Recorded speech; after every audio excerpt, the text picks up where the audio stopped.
Hey, what's going on, guys? We got a game here on Haven. It's a mid-silver, high bronze game, and he's going to be playing Viper. So let's get into it. Alright, can you hear me? Yeah. Alright. So,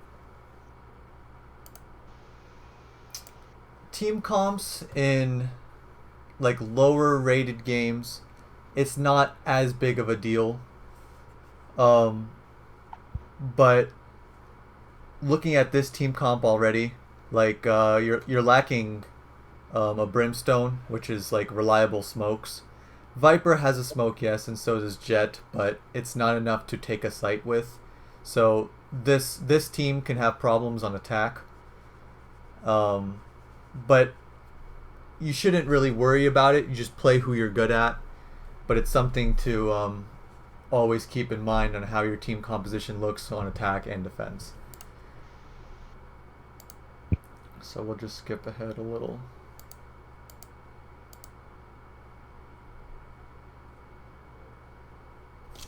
I'll send you off with a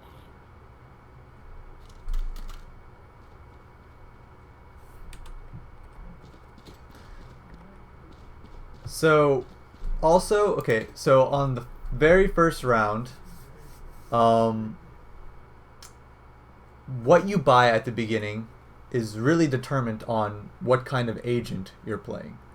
So, and how good your tools are. For example, Phoenix, he doesn't have the best abilities, right? So, you would be looking to go something like maybe Light Shield's Frenzy, Light Shields, maybe like one flash or two flash or something.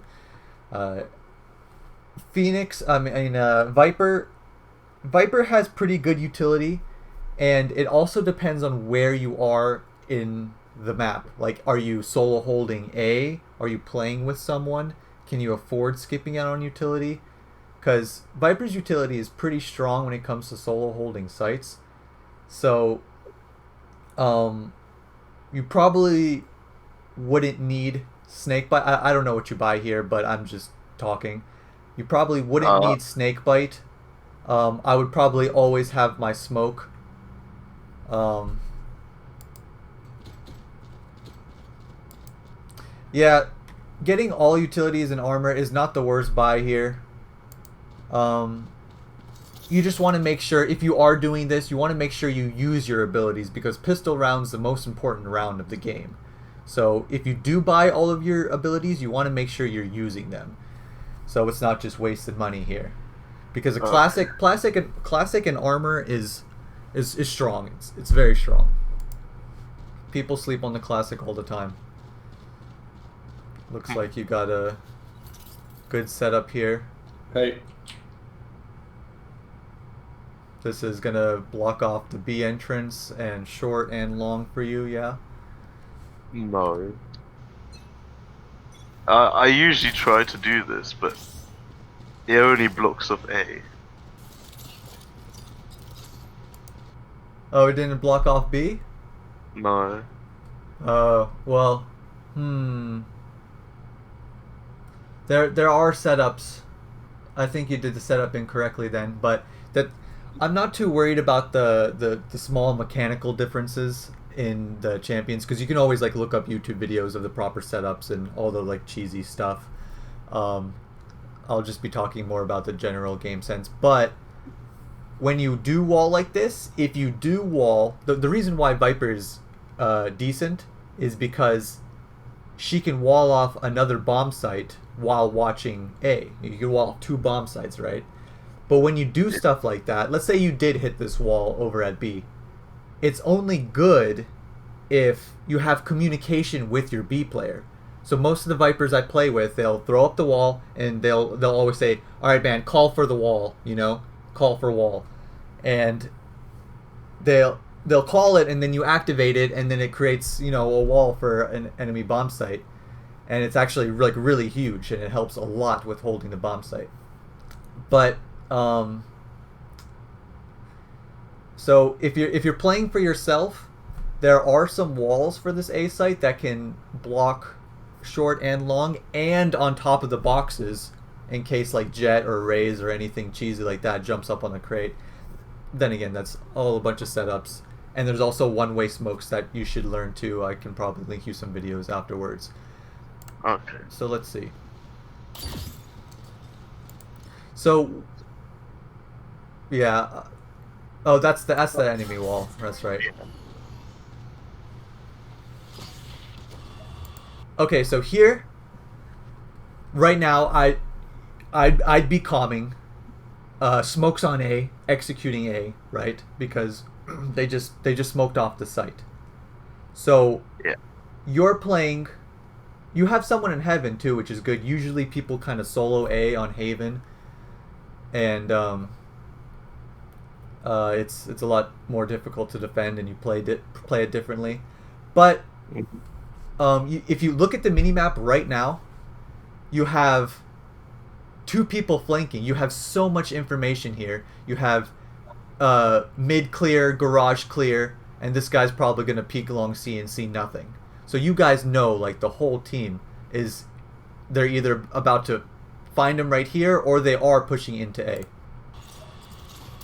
Yeah. I like snake biting, whatever that move is called, right there.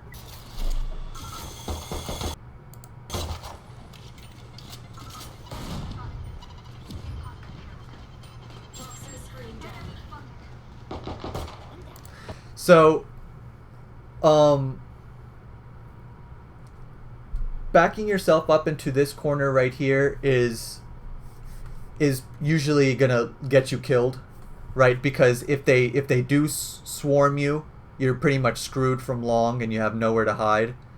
The best spot to play usually will be behind this box right here, standing right here. And then you're probably thinking, like, they could either come to my left or to my right. So Yeah. you're going to get, like, sandwiched. But if you use your abilities correctly, so you know how you threw your puddle short A? Yeah. Most of the time they're not going to run through the puddle. So you throw the puddle, you can bounce it off like this wall, and like it'll land a short A. And while that puddle is on the ground, you can commit your whole effort on looking at the left side, right? So yeah. so it's not you're not gambling at that point. So if they do push short A, they're running through your puddle and taking lots of damage, and then that's all right. It will happen, but you'll also have, sound to play off of it, so you'll be ready to look there. But to help yourself commit to one angle, you kind of shut off the other angle for them. So let's see.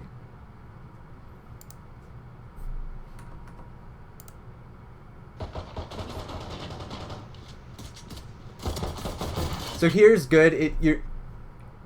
Your team did a really good flank, so it's hard to really analyze the A-hold here, because your team just completely massacred them from behind.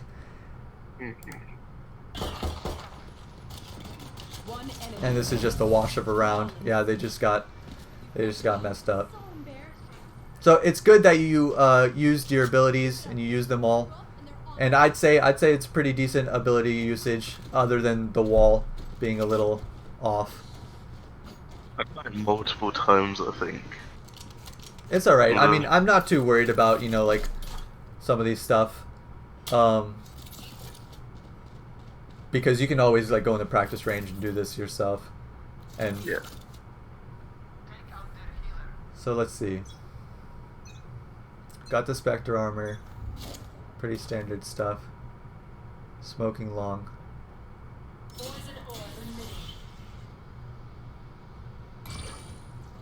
This is good. You see, so right now, yeah, either they're probably, they're pushing garage or pushing long C, getting long control, getting that orb. That's good. And being quick to rotate. This is all good standard stuff. One enemy remaining. I like that. What was C long? Yeah, your jet's just popping off here. It's a good flank. Yep. Standard. That was good, but we are not. Yep, just rebuy armor. Spectre's good.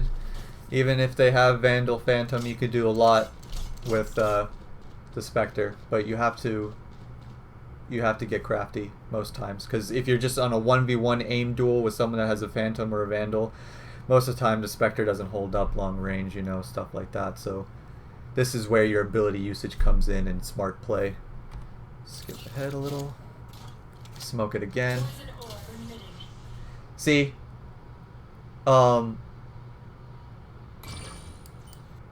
So playing long here is a little risky because of the long angles of the Phantom Vandal, and you do have a Spectre. If they do walk and push through your smoke, then you are in a good spot, but most of the time you're going to be forced to back off here after capturing the orb, and you might be in a bad situation. Chelsea.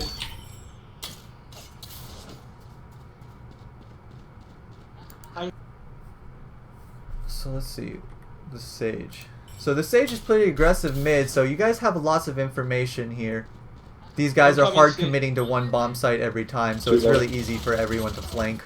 Guys, there was Jet on me. It's a good trade.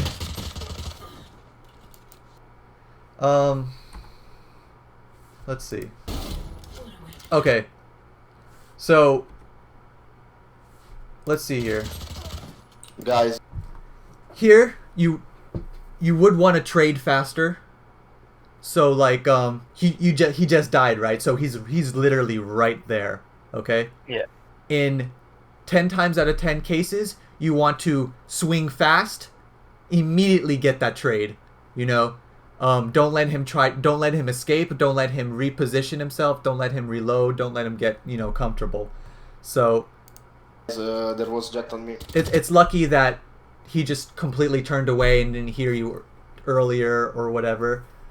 But in most cases, you want to swing faster, you know, get the trade quicker. Because in top level play, higher level play, this is a bait. This isn't a trade. It's a very slow trade, which is also a bait, you know. But it works out, and the mistake here. What do you think so this skill is fine. What do you think the mistake here is? I reload immediately. Correct. How many bullets?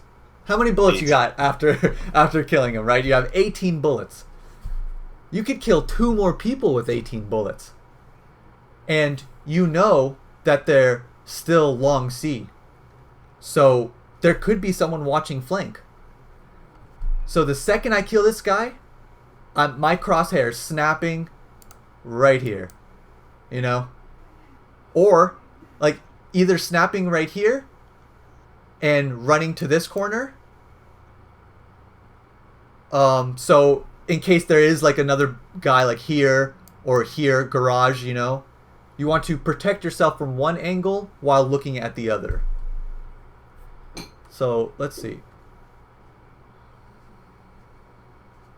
Get this off the screen.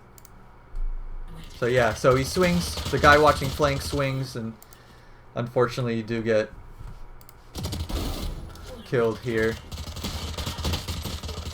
You might have been able to live that if you didn't pull out ability and maybe like pulled out a knife and try to run out, but that's not what I'm worried about, because, you know, the root of the problem is reloading instantly. Yeah. So it's a hard habit to break, but once you get out of it, then you'll see yourself getting a lot more kills, and you'll be surprised how few bullets you need to actually kill someone. So yeah, this is. We don't need to watch this. Say I ran out of bullets while killing that jet. Would the correct play to be reload or swap to my pistol? Well, if you used all of your bullets to kill that jet, then the real problem would be your aim. And not killing him after 30 or using 30 full bullets to kill him. But if you do have to in a situation where you do use all of your bullets, the correct play is to immediately be covered. Like here, let's see. Guys, Right there was jet on me. here. Let's say right after this kill, you have 0 bullets, right? Yeah. You pull out your knife, and if you look at the mini-map, you do a quick little like 180 and hop behind this wall. Okay. You get to safety, you reload, and then you repeat the angles. You have to act quick, because when you're reloading, you obviously can't kill anyone, so there's no reason for you to be peeking. So you want to get safe and then reload. And it's you want to, pop out your knife and try to get there as fast as possible and make sure your movement's good, because the second you kill this jet, think of someone immediately trying to get the trade frag on you, right? Yeah. Because boom, your position's revealed. They know where you are. The gig is up.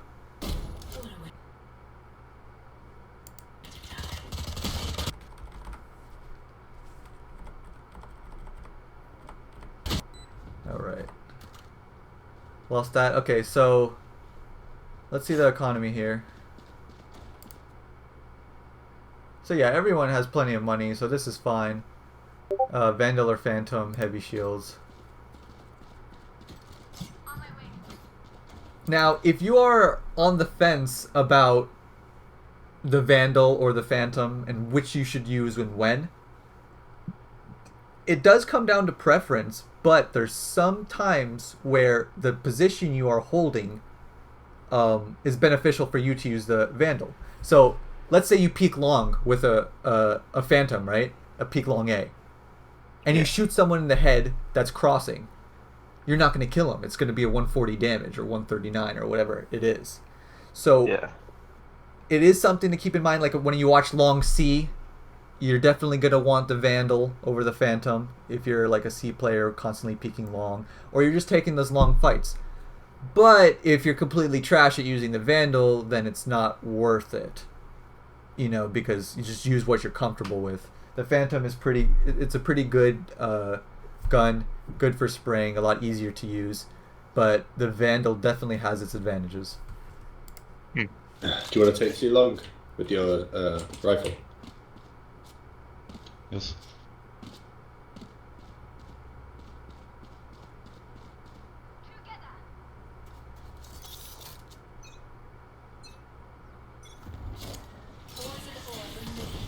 See, when that smoke comes out, what's going on in your head? Like what do you think's gonna happen? They might come and kill me. They might come. Why else would they smoke long A, right? They don't just waste utility for no reason unless they're trying to go for some weird flank or something. So here in this situation, I see that, I'm like, shit, right? you either A, pick up your smoke, or you just forget your smoke and you just leave it and you retreat. So this is a pretty risky play. You could just be spammed right here because they hear this, right? You can hear that The orb picking up? Yes, of course. in the smoke. Yeah. Shit. Yeah. They hear it. So yeah, in 9 times out of 10, if there's anyone long or over there, they're gonna spray. The second they hear that, there's a whole firing squad spraying at you, and it's not worth that ult orb just dying like that,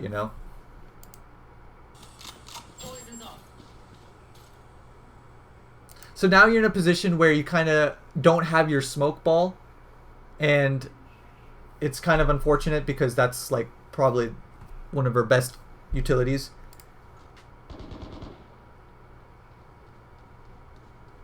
So you have someone rotating to A. It's kind of a premature rotate. That's a good snake bite.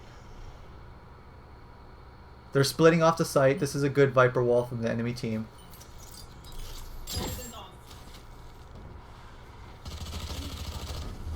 That's good. All right. So, when key principles of holding bomb sites is to let them come into you, right? Because it's hard to defend if you are peeking them, because you're always outnumbered, right? So Yeah. imagine whenever you peek something, like if you're on defense, whenever you peek something, whenever you peek long, whenever you peek short, or whenever you peek this box to look at long, imagine there's 5 people rushing, right? At best, you might get a kill, just like a 1-for-1 trade. But 1-for-1 trades are only good for the offensive team. You don't want to be trading 1-for-1 when you're on defense, because you have a bomb site to hold. So, let's see. So, it's all about stalling, getting information, and just securing the bomb site, right? So after I see this Viper, I would do like a quick peek to see what I see long, right? So I look, I go left a little, I look, I go back behind the box. I call out the Viper's long, right? Yeah. But you commit to killing the Viper, and then his teammates roll in, and now you're have 2 people staring at you in the face while you're shooting them. Albeit you do have a Heaven player, so you do have assistance, but sometimes this will be 3 people staring at you, and even with your Heaven player, you are in a bad spot right here. So you live luckily, get mollied out, not that big of a deal. Okay, so in this situation, right, why do you think peeking left here, what do you think is happening right now? They're pushing into the point. They're gonna pushing onto the walk point. But how far can they get from this left side, right? So you see where your Sage is on the minimap here in this corner? She is kind of screwed if they are pushing short or if they are pushing long. She's in what's called a one and done spot. So you want to be playing with your teammates and helping your teammates. So here, the second I see this is mollied, I think, okay, they can't push through their own molly. They're going to be apes if they do that, right? So I look at that. I'm like, all right. I have a Heaven player watching their run up on my left side, so they can't actually run up here. So instead, I'm going to peek the right side of the box and help my Sage get some support in short A. Because here, you're just a body on site, not really doing anything. Yeah. While your Sage is in a really in a predicament. But you guys hold this nice. You guys, this is a little bit of an over rotate, but it's a problem in lower elos that it's like, oh, I hear some noise A, I hear some noise B. Everyone rotates. Everyone swarms to that, and then you give up the whole map control for it. 30 seconds left. So this is all right. Smoke the long angle, check close. B's clear. So right now I'm thinking they're running it to C, Rotating maybe or C, they're guys. saving. Yeah, this is Yeah, planted C. this is decent. One second. Momo.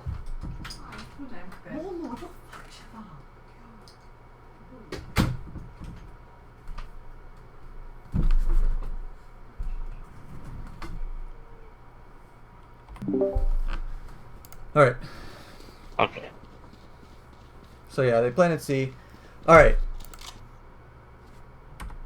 Common mistake. Happens all the time. Okay. What do you think the mistake is? I have no vision of where they are. Right. So you have the only thing you know is they're C, right? They planted C. Yeah. So, are you just assuming that all three are on site? Yes. See, there's all like 9 times out of 10, there's going to be one person watching the flank, or there could even let's say they planted for long, right? They planted right here, so they can watch the bomb from here or here.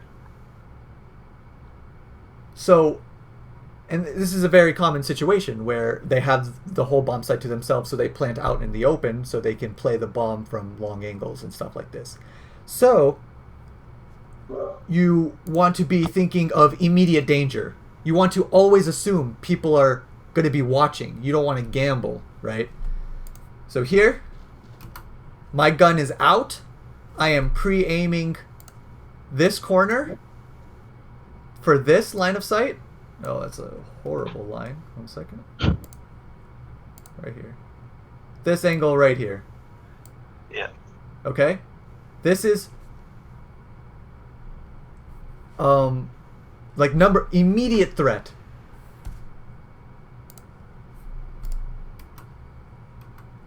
Oh, get off. Cause boom, you're dead, you know? Yeah. If there's someone holding right here, or right here, or even this corner right here, you are just dead. Because you blindly thought, and then like you die and be like, oh shit, there's one long. Because you didn't just you didn't expect anyone. But just expect always someone to be watching the flank. Flanking is still good, like this is a good flank, but you have to be ready for the person watching the flank. Because it's always a possibility. See? You go in blind. You didn't check the left corner? You didn't check. So here, you didn't check here, you didn't check here, and that's just a free kill on you right there. And all it takes is just a couple more mouse movements to check your corners, making sure everything is clear. Because people are snakes. They'll play like little rats just to get a kill, you know, and it could cost rounds. So let's see. Oh, I didn't even watch this video. I didn't even. This is just, you know, I'm doing it live. So that unfortunately happened to you when you could have been ready for it. It's not necessarily 100% kill just because you pre-aim it, but you're ready for it. Yeah. One long. Yep. So. Defuse. So right now, you know, he has Brimstone ult. Obviously, his play is just to ult the bomb and then probably peek. Yeah. And then 3v1, he's still going to lose because there's still so much time on the bomb. But there it is. There's the ult. These guys should be peeking. Someone defuse? Defuse. Yeah, smokes are decent. Yep, this is just standard play. A pretty big throw from the Brimstone. But see, that, you know, if you just killed that Brimstone, then you would have saved your gun, saved your economy, and, you know, just, you know, playing cautiously, checking corners. Let's see everyone's money here.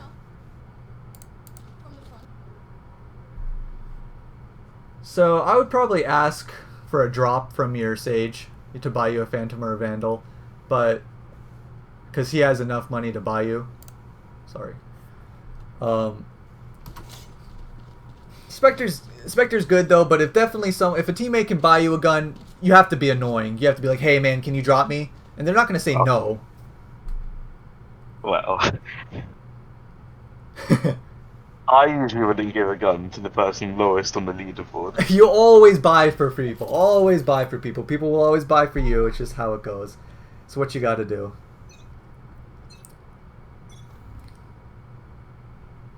Yeah, you just got to work on some of these setups. And fine tune that because there's a bunch of good Viper stuff that you can do, especially on A site Heaven. Okay, so let's talk about spots like these when holding bomb sites. What is good about playing this spot, do you think, in your opinion? I will immediately kill them if they come long. Correct. Now, what are your chances of killing the second guy after you surprise the first one? 0. Correct. So the first guy, let's say they do rush long here, okay? These are called one and done spots, and for good reason. And you kill the first guy, and then you just get trade fragged, and that's that. These spots are good to play maybe once a game, or to abuse on eco rounds, where like this is where I would play if I had a shorty or something, you know? Yeah. Like where you just kill one person and then die, and that's good. That's a good eco round. You kill one person. That's your quota for eco, you know, get one kill. Yeah. So this is alright. I don't think you threw your smoke. If you do play a spot like this spot becomes immediately times better if you smoke right here. Right? Because then they can't just they'll have to run through your smoke to try and get a trade frag, and you can hear them like running up. So playing spots like that isn't bad if you have utility alongside of it. Because you want them to run through your smoke to be able to kill you. Yeah. I rotated. Do you want to say C? That's good. So right here, they know exactly where you are. Yeah. So you're in a predicament.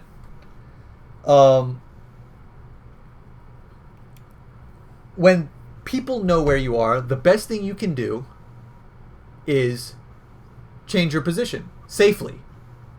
You don't die trying to change your position if you can't help it. But what utility do you have right now that could save your life? Like analyzing this right now. My smoke. Yeah. So you'd be thinking smoke long A, pop your smoke, maybe wait a couple seconds for the spam so you don't just, because whenever smoke pops up they immediately start spraying down, right? So you pop your smoke, you reposition to a safer spot. Where do you think you should reposition to if you were doing so? I would go behind Sage. Behind Sage, behind the sight box, yes. Playing with Yeah. your Sage and playing behind sight. Right now you're a little low. I would ask for a heal, and then I would play behind the sight box. It's good. It's good. So now reposition. Perfect. Except the idea is there. It's just a little slow to execution. Yeah.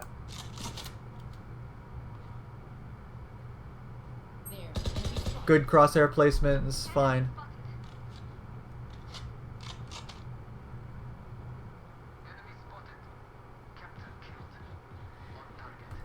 Me, myself, I usually never ADS. Because ADSing lowers your fire rate.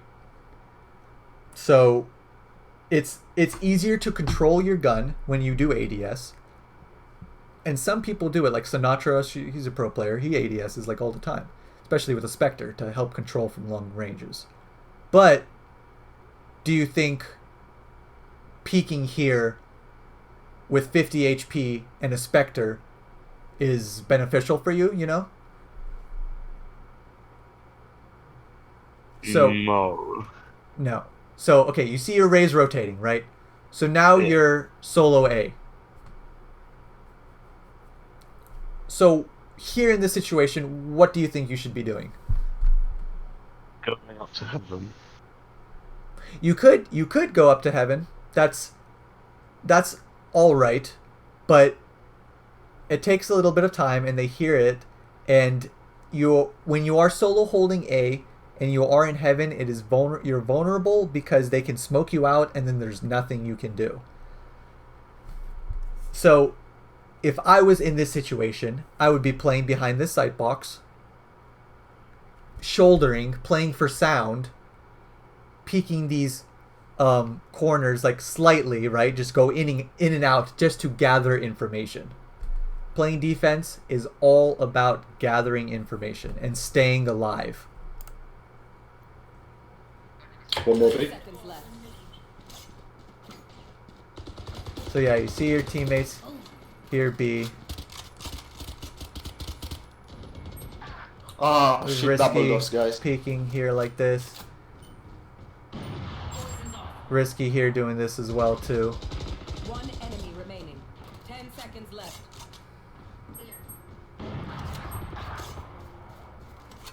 4 seconds left. He can't win. Here, I would be looking to get a better gun, as you do. Good job.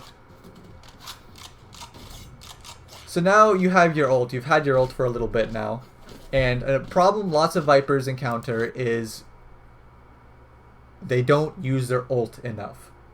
So what do you think the number one thing that Vipers do with their ult, right? Every time. It's bread and butter. Smoke. Bomb. Yeah, exactly. Exactly. They plant, then they ult. Okay? But how many times can you actually achieve that in a game, right? How many times do you have your ult up? So there's...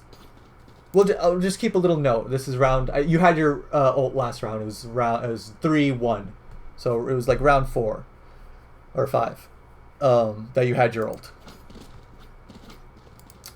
The best thing you can do with your ult is don't be scared to use it. If you hear lots of people pushing your bomb site, just ult. You completely shut down the bomb site, you know? And you're thinking, okay, if I ult the bomb site, then they're just not going to come. They'll just leave. Yeah. But that's what you want. You want to hold the bomb site. If you can shut down one bomb site and have the rest of your team focusing on B and C, you're gonna do very well, right? So just think of your ult as a site closed sign that you just put up there, and then they're like, all right, we can't go A. Viper ulted. The issue I find with Viper, say I ult on A. Okay. They all push A now. My team is on, let's say, 2B, 3C. They're all gonna come on me. Okay. They have the decay up and stuff. Yeah. But usually when I ult, I'm getting gunned down immediately from everywhere. Oh So yeah. they're gonna come from A long, A short. They're gonna push into me slowly, and then I'm forced out of ulti. I'm forced to leave point, and then they get whole control of it. Yes. So Enough.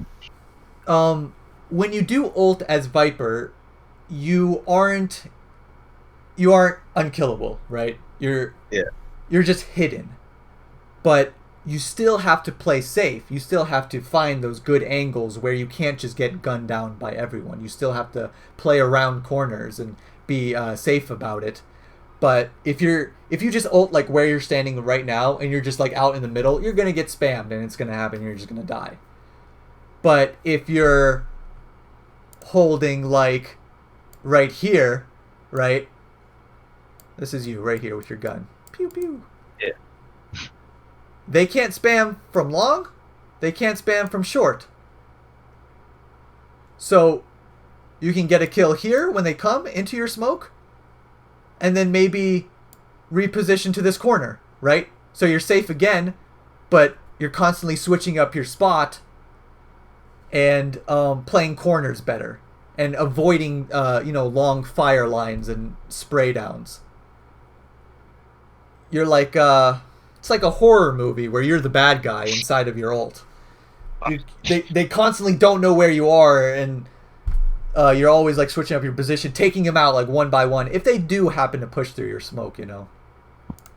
So you don't want to just monkey mode when you pop your ult. You still want to play smart and safe. Makes sense. Here you're just AFK. You could die from long in like 2 seconds. Or If they do walk up. They could be up short, you could be dead right here. Gun. Too long?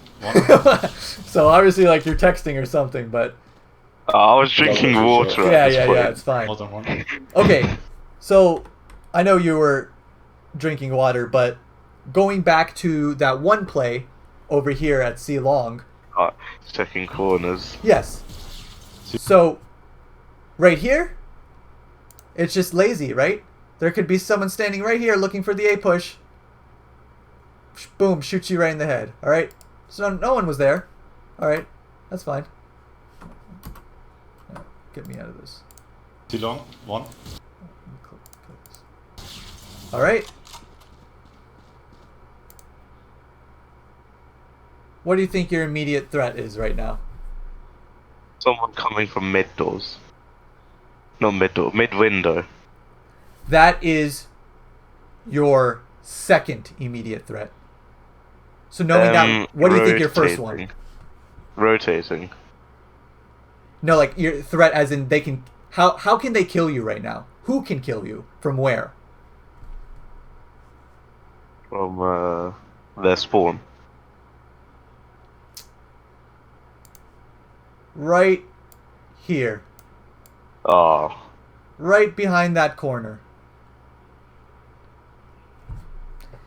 See, even though you see people C, you see people B, or mid, there's going to be people watching the flank. There's going to be people looking to get that pick on the rotators. Because let's say this guy right here, if there was a guy there, kills you, okay? You're dead. He calls out, I got A push, or I got the A rotator, okay? The whole team says, oh shit, okay, we go.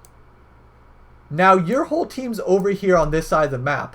They're going to be scrambling, and by the time they figure out that they're actually running to A, they're all going to be on site, posted everywhere. So this is the problem with rotating through flank. It's a problem if you don't check your corners and make sure you stay alive while flanking. Because it's not like, okay, they're all C. They have to commit to C now. They're going to come into C because they have to. That's not true. There's still 1 minute and 17 seconds on the clock. They can go anywhere on the map freely, no matter what. So don't give them a reason to come to your bomb site by getting picked off. And that means checking your corners properly and making sure you're flanking safely. I've not got 2 shots. More than one. You think you'd be dead here? Slightly. You didn't check here? Yes. You didn't look here?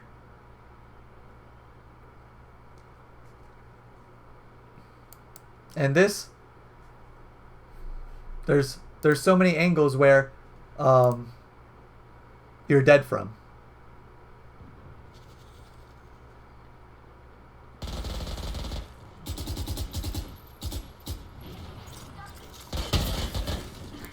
Yeah, so that's just some aim practice that will help. I mean, going in the practice range, you know, obviously taking your time on your shots and lining it up better and just making sure you hit the spray down. Not too worried about this play right here. See, that Viper was close. So she was watching the flank, but she was like doing it poorly. So she was around there. It's just she killed you in a different position. So it was just a little unlucky there. So it's not too worried about that. So I see a common trend of not checking corners properly, and that's something that definitely should be worked on.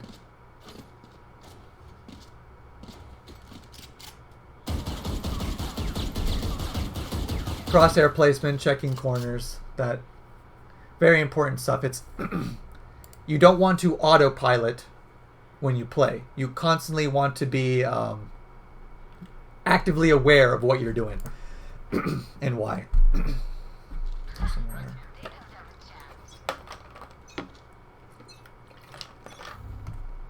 All right, so round starts here. God. What do you think? Losing my voice out here. You alright? Yeah, jeez. What do you think I'm about to say now? Just knowing that the round started and You don't know where they are. They could all come down for me right now. And I'll be dead. correct. And how much of your utility do you have? Everything. You have everything. Now, if someone did swing short, you might kill him, yeah. You might get traded to the second guy short, and then you die with your ult up, your wall, your smoke, and 2 of the mollies. Okay? So here,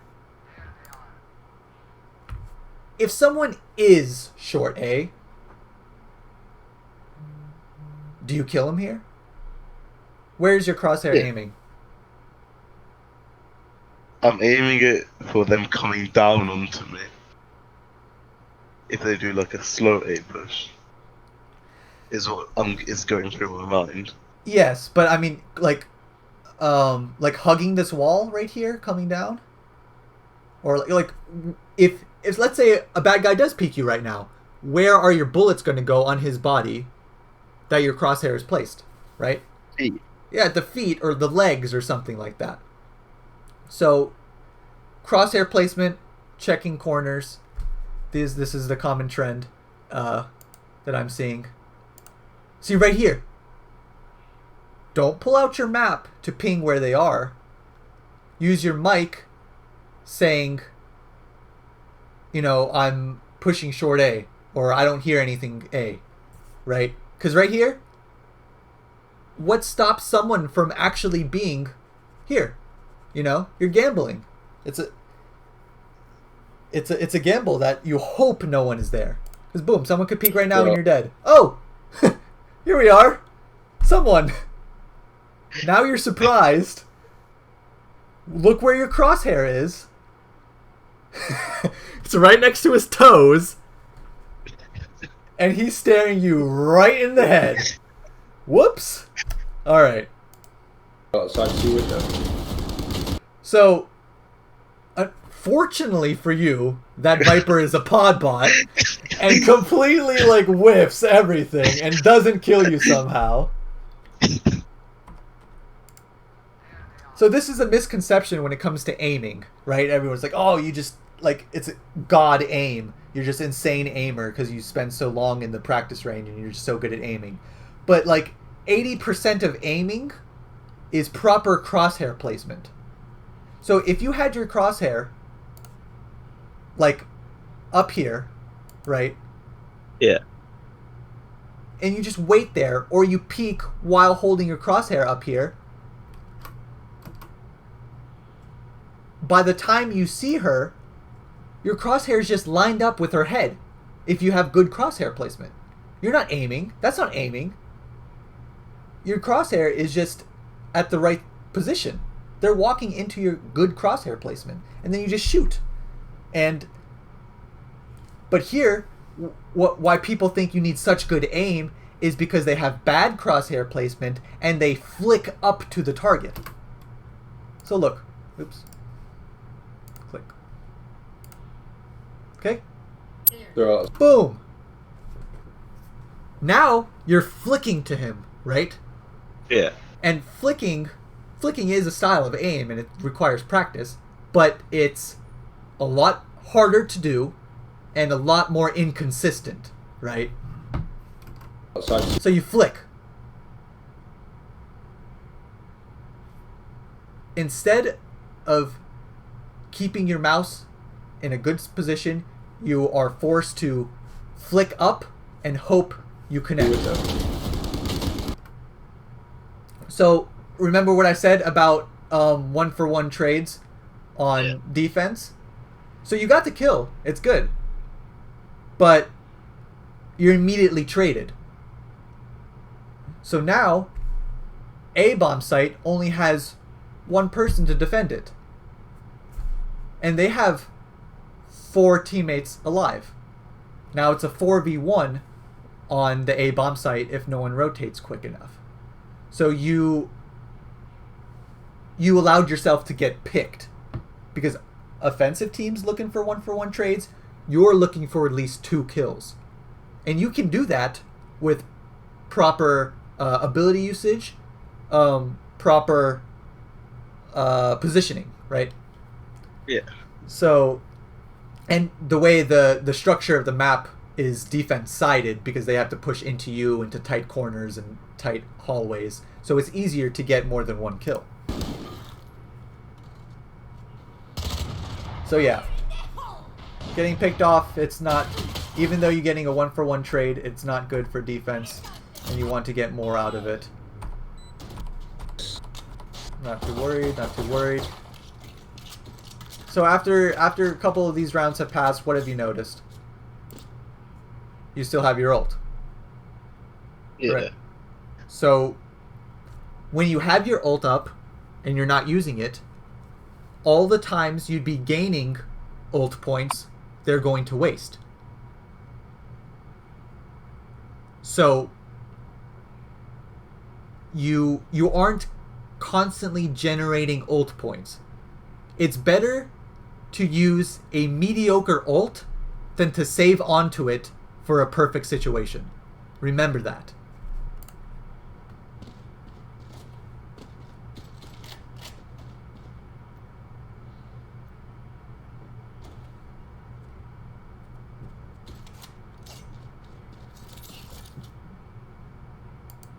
Yeah, you have a preference over?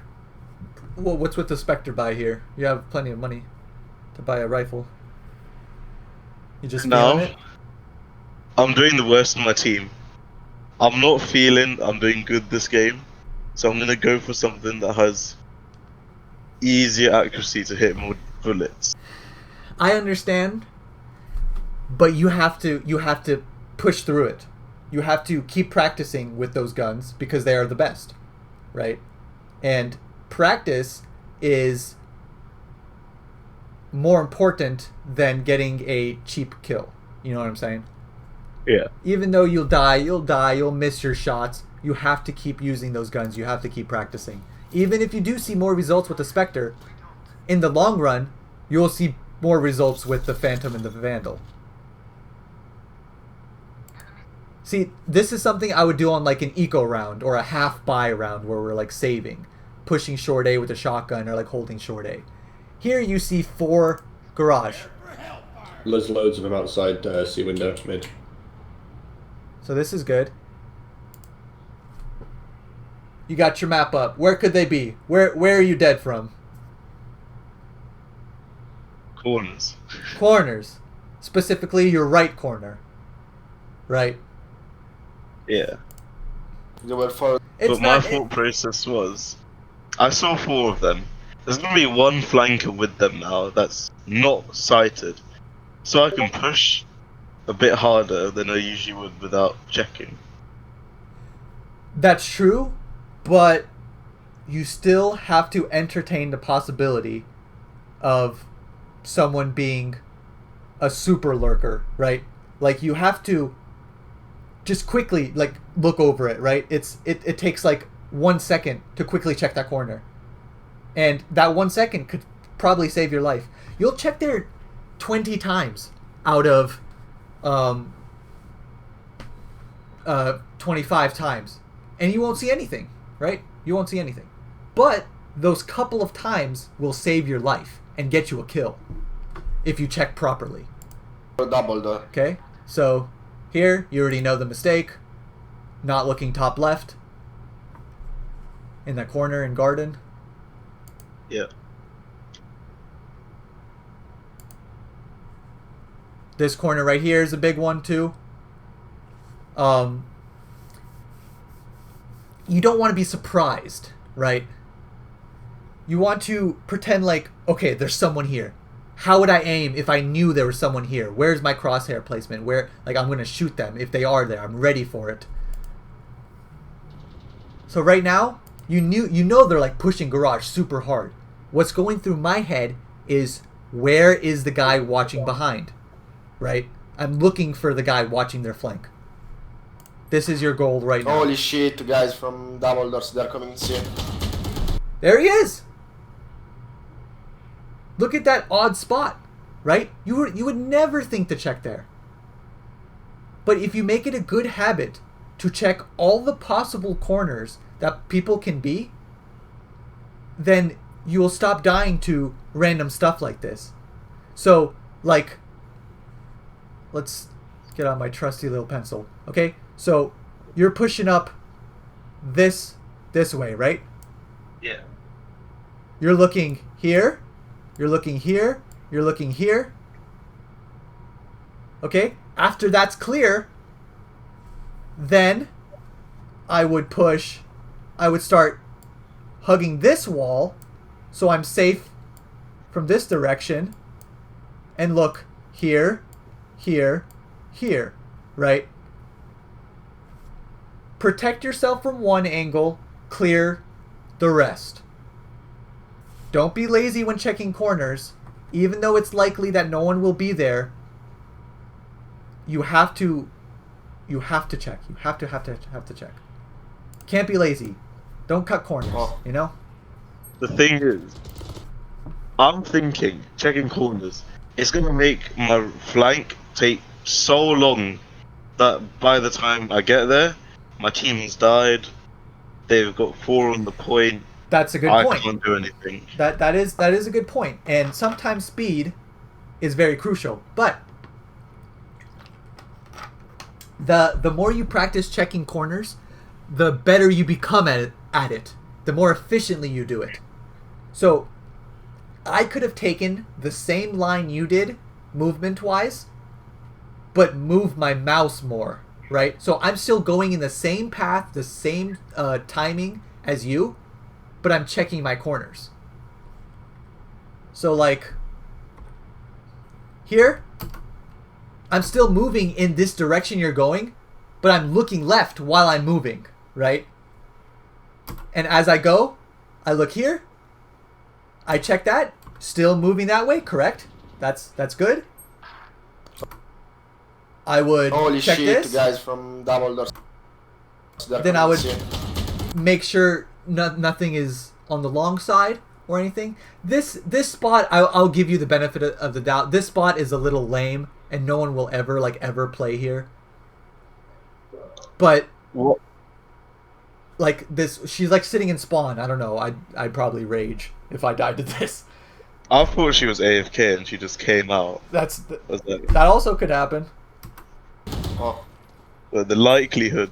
Yeah. I used to do this in normal games before rank came out. I'll go into the spawn and I was flanking to see if anyone AFK. Because that's like, oh, it's a free kill. Okay. But no one does that in ranked unless they're like, this game is done. Yeah. Alright, so, still got your ult here. Still got all your abilities. Not using the wall, not using for B. You can't give up on your abilities. You have to use them very, very strong. You're not playing Counter-Strike. You got abilities to use.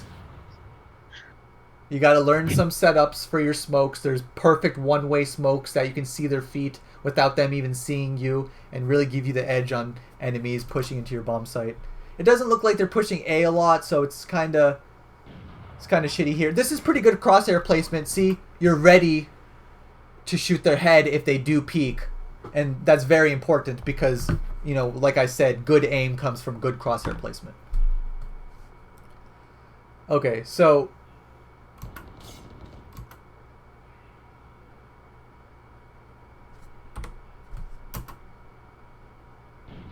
if you could redo this clip, what would you do differently? I wouldn't take out my knife there. I'll check the corners. Even though I saw 2 at C. They Only might 2? be pushing. Only Yeah, 2? there's only 2. There's only 2. They're not even on the bomb site yet. They're just kind of they're kind of like peeking around, see what they can get, you know, play for picks. They're just looking around. So here, this is good. Don't pull up the map. The second you pull up the map, someone will peek. You know, it'll happen. Someone could peek long right now. What's stopping them? You know? You just hope. Okay, so here, knives out, dead. You're dead from this guy right here holding this angle. Bang. Okay. So putting blind faith. Boom. Dead again. From the same corner in garden. Right? Dead. From someone in window. Dead. From someone sitting right here watching the flank. And someone T-spawn again. What? I've never seen a team do this 2 times. Yeah, I don't know. That's just a little wild. But do you see the common trend of putting blind faith into the enemy team committing somewhere and hoping that they're not places? It just takes a little bit of more proactiveness of checking corners and doing all that. So yeah, T-spawn warriors. I don't know what they're doing. Let's go on. I don't want to take so long harping on the same stuff. So yeah, you already know that ability usage. You got to learn your setups with Viper. Very important to make Viper viable is having your setups properly. Look what round it is, right? 7-2. Still got your ult. You know? You think you'd have a second ult by now? Your ult would have already been backed up. Back up if you used it somehow. Anyway, right?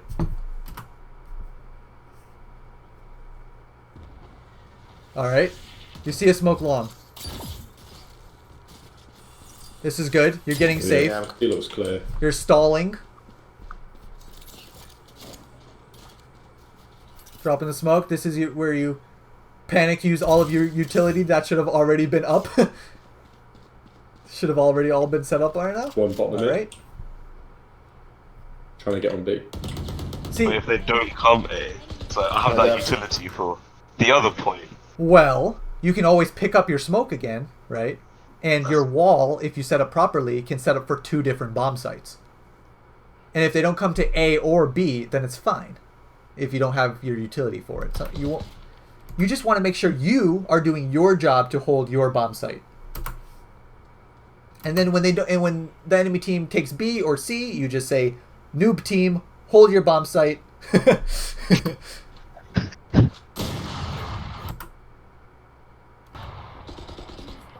So, what do you think?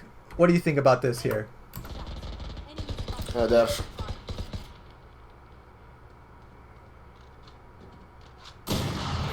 I didn't even see in my mind. One minute. So, a little pixel that I saw. It probably didn't even register in my mind. do you remember what I said about the key points of defending? Yeah, like you don't want to be backed up in a corner and somewhere else to rotate. Gaining information, staying alive, holding the bomb site. Okay? That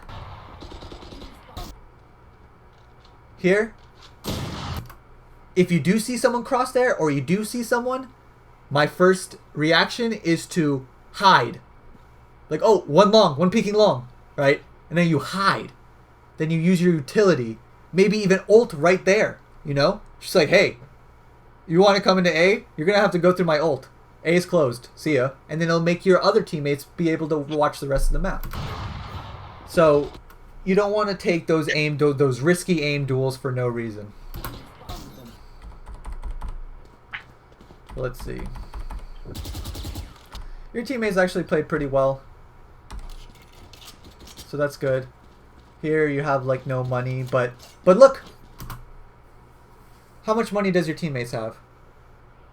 have enough to buy me a Phantom or Vandal. How much is max? How much is max money right now? 9. 9K.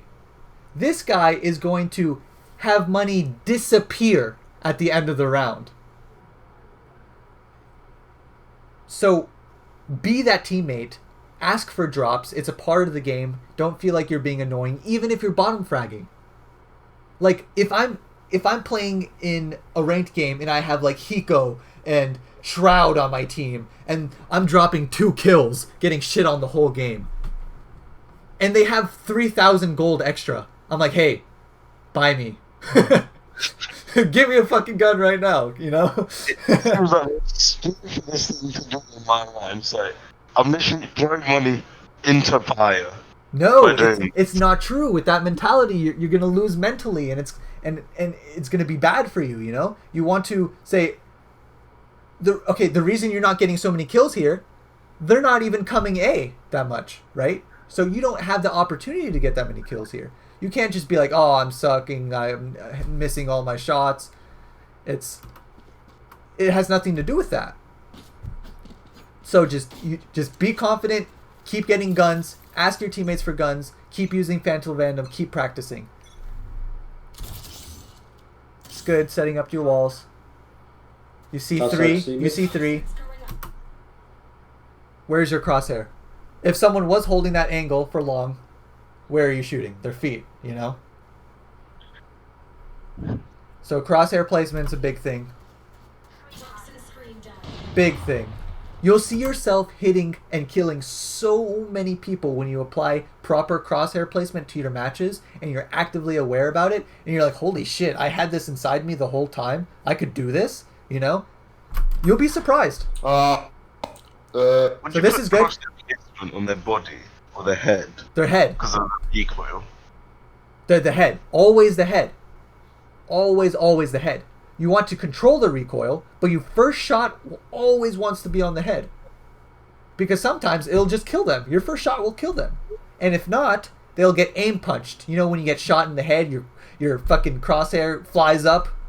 Yeah. Yeah, you get aim punched. So when you aim punch someone, that's why the Spectre is so good. Because like you shoot them once in the head, their crosshair flies up and they're disoriented, and you just finish them off. But you have to control your recoil by pulling it down so all of your bullets either hit their chest or their head. But your first bullet, very important. The first one. So here you've learned. You're cautious about their T-spawn shenanigans. Yeah. So this is good. So now you're more cautious. What? Hey! You're dead to corner guy again, Garden. It is low, guys. 10 HP. So now this is good. This is a good play. You are shutting off A for your team. Okay? So this whole part of the map is closed because of you right here. Okay? But what happens when you die? You know? It's all open. So it's good to play safe. But you have so much information, you tell your team, they can't be A. So this is good. But you want to make sure you don't ruin it, right? You don't just go out and die for no reason. Yeah. So it's super good to lurk like this when you know they haven't been pushing A and get so much information for your team and this as well. So you play it cautiously. You know they look behind.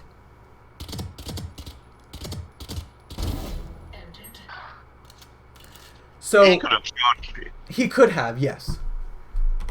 So let's talk about the different options here. Okay. So, what other options are there? Pistol. That's another option. So, what's another one? Run. Yeah, Or abilities. you could run. You could run. Would any ability here save you or do anything good here? Do you think? Probably My not. smoke. Probably. Well, if you throw out your smoke here, you're probably dead. So right now they don't know where you are. You have such a good position. You're so sneaky. You're embedded in, right? What gun do you have? Spectre. What if you had a Vandal or a Phantom? Kill. This guy's dead in one shot, right? Yeah. Killing him isn't necessarily the wrong play. But always think about immediate danger. What is the immediate danger right now that you think? Window spawn. Perfect. So if I'm in this situation with the Spectre, I know it'll take many bullets to kill this guy from far away, okay? So maybe even going for the kill here isn't that good. Because it gives away your position and maybe he can turn on you and kill you like he almost did. So here, first I'm clearing my immediate dangers. Window, spawn. Okay? I don't see anything. That's good. Okay? You want to maybe find another bad guy, right? You want to get deeper into this play. Because sure, you can kill this guy and then someone swing on you and then you die. Right? Yeah. Your super big flank is just a 1-for-1 trade. And like I said, it's not good. So here, there's an option of, obviously after checking your immediate dangers and everything's okay, go through here, right? So now you can get the jump on someone here or here, and it puts you at a closer range where your Spectre is more deadly. Or you go through here and clear this. Maybe you can get a flank on someone walking up mid. Because this is a scary shot because he's so far away and you have the Spectre, you know? And there's still 4 people alive. And I know it's hard to think about this all while the game's happening, but look where your jet is, okay? So that means they can't be here. They can't be here. The enemy team. So there's 3 other unknown people. Where do you think they are? Right? They can be here. They can be here. And there can be maybe like another one here. You don't know. So it's better to make your position better, get more information, and put yourself in a more advantageous situation for your gun. Your gun right now is a Spectre, so you want to be close range. So maybe not all the time, having some trigger discipline is good, but getting a kill is also very good in most of the situations. So here, trigger discipline would have probably gotten you another kill and more information for your team. Luckily, you got this kill. So now you know garage. This is a good flank. You will not kill my allies. Okay, so you hear the res. Will not kill my You hear the res on the guy you killed. Yeah. Your first instinct is to, oh my god, kill him while he's resing. Yeah. But here you are. Boom. Now you have to take this long-range fight with the Spectre and worry about the other teammates coming to help. You're fighting a 2v1, essentially, you know? So, Yeah. it was good that you got the res off, but you have to think about your gun, you have to think about your position, and you have to think about where they know you are. So they knew you were here, right? When you killed the first guy. After you rezzed, you peeked the same exact spot, you went back to it. So it was easy for them to be ready for you. You know, being safe, changing your position when they know where you are. So, like, not saying it's the wrong play or mine is the right play, but it's safer to, like, let's say attack it from this angle now. Because why? Close quarters, change your position, and you have a teammate here, ready to back you up. Right? It's playing with teammates, playing to your advantages, and not being predictable to your teammates. I mean, the enemies.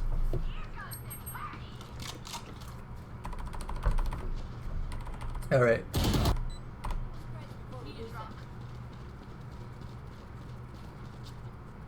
Anyone have funds to spare? There you go.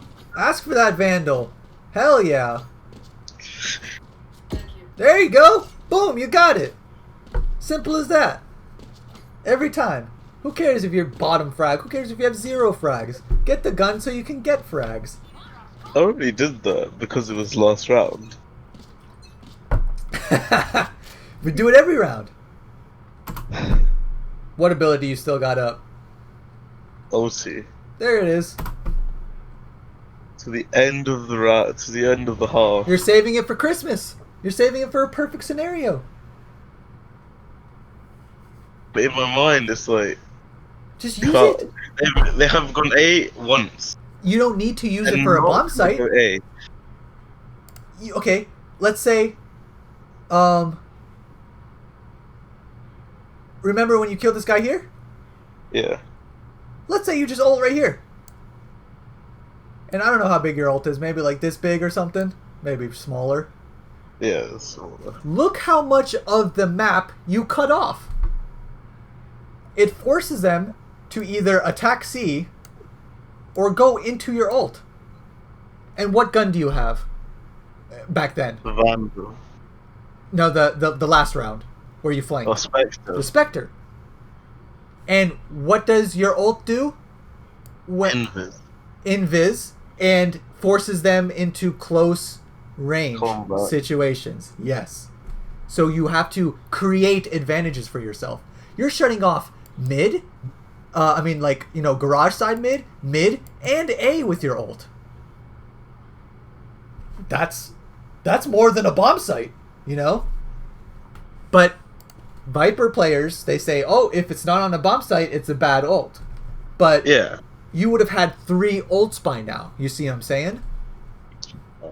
It's better to do what may be in mediocre ult. Sometimes you will just fucking ult and it'll be a waste. Who cares? You have to try so you know when it's good and when it's bad. You have to keep like limit testing, you know? Think of it as cutting off sectors of the map. Some people in higher elos as Viper, like on split, they'll just ult mid. Mid's closed. Go to the bomb sites, you know? And they're happy with that, and it's good. It's a good play. It's so hard to make to sit on the ult, you know? It's you basically don't have an ultimate this whole defense, you know? So here, you know, good. Look at this. Uh-oh! You were almost there! You were so close! But, see, now you'll probably check that corner. But why does it take for you to die by him for you to check it, you know? You want it to be you want it to be muscle memory. You want it to be in your head. It's a drill. You're clearing these corners every single time you push this, right? No matter what. Unless you see 5 people on the map, then you don't have to clear anything. But as long as there's one person you don't see, you're clearing your corners. Because there's rats like this guy that play all of these off angles and in these corners that will always get people like you. Will this work in high elo? Because surely in high elo, everyone's just checking corners. They know that someone could be there, so they're gonna shoot before I can shoot. No, well, just because you know or you have a good idea or you check the corner doesn't mean you automatically win the aim duel. You know? Yeah. So, like, if you did check that garden corner, you'll be there and you'll be ready. Now it's up to crosshair placement, flicking, and just aim to be able to win that duel. But you can't be in that situation if you have improper corner checking. And people at high elo will still play these corners. They will still wait for the flanker, and they'll still... Like, if I just watch that play, that could be an Immortal game. That could be a Diamond game. It would be no difference, you know? People still play all of these little corners to try and get a pick whenever they can, especially if they know that you push all the time. You've pushed like every single round, right? So they're expecting it. They never go A. Exactly. They never go A, and you push every time. So all they have to do is wait for you to flank, Switching sides. and that can be abused in higher elos. They wait for you to flank, they shoot you in the head, and then they rush A, you know? So it all comes down to corner checking. Corner checking, crosshair placement, good positioning. Say I was to find that Sage there. Would I tap fire my gun? Or would I just go all out? Oh, all out. I mean, no, you would never tap there. Like, no, spray, like, all the time. All the time. Spraying's difficult, but, like, it's either you're, like, bursting or spraying. Tapping is it's, like, flashy. Tapping is flashy more than it is effective. And it's very, very difficult to make use of it. Unless you are, like, you know that Brimstone you flanked with your Spectre? Yeah. If you had a Vandal or a Phantom or something, you tap there in the head. Because you line up the shot, you take your time, and then you tap them to save bullets, right? So you just line it up perfectly and shoot them. But most of the time, you just let loose, spray. So here you guys are attacking A, it looks. You got splitting the site, it looks. That looks like a good wall. You know there's a shorty, short A. Right as low. 100. I'm not going to talk about like overall game sense as a team, like stuff like since you guys are attacking A so slowly, like you have to think in your head the second you shoot someone or the second you're fighting someone like long A or short A, what are they calming to their team, right? A, you know? So the second you fire your first bullet, B's running, C's running. It's a race against time, but that comes with game sense later and calling strats and understanding the game, and that's not that big of a deal. So you guys are taking A so slowly. You're gonna walk into all 5 of them holding the site, and it's gonna be so hard to take. So I'm glad we're on attack now because there's many things that I should.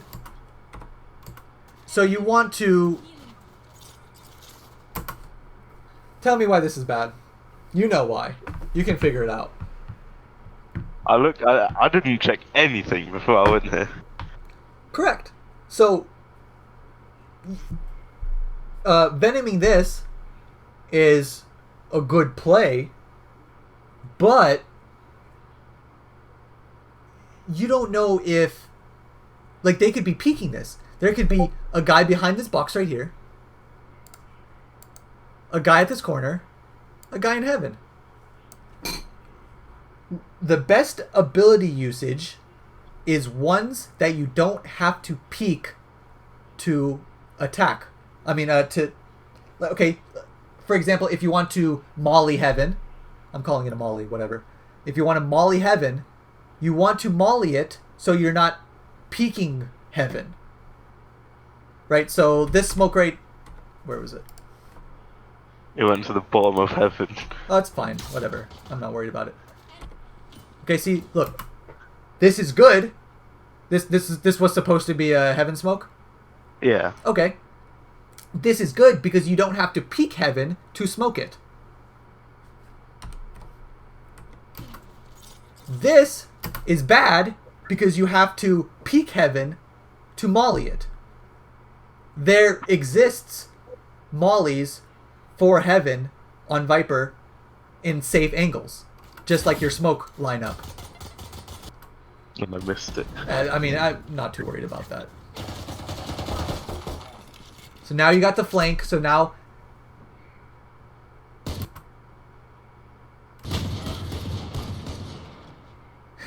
Turning, you're peeking too many angles at the same time. You know, short A and from flank and all this stuff. I'm going to side with you. Decent crosshair placement. It's fine. One heaven. Yeah, just unfortunate ability usage timing. Heaven. But tell me Side with why, you. right here. Like I said, why is this bad?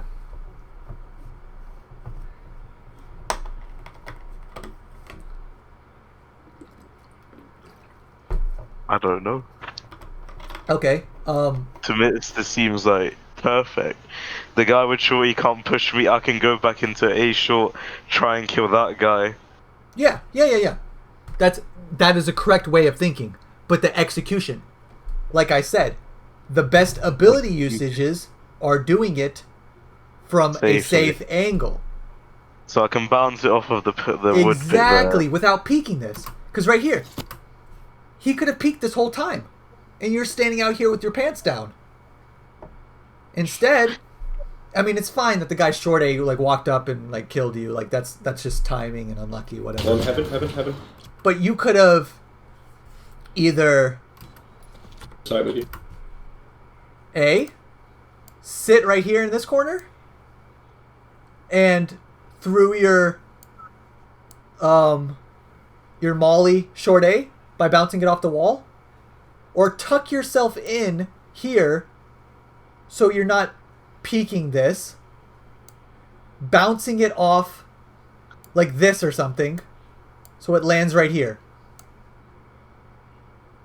Right? Safe usage. Yeah. Same effect, but you're not risking yourself getting peeked on.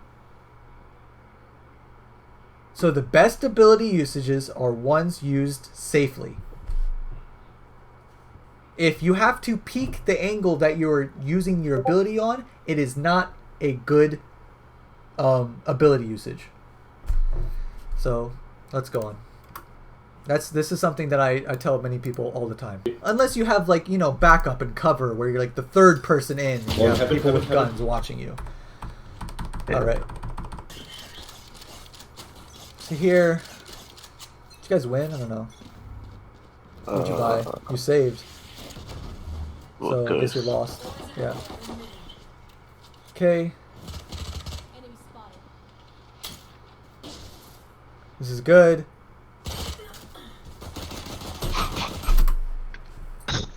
So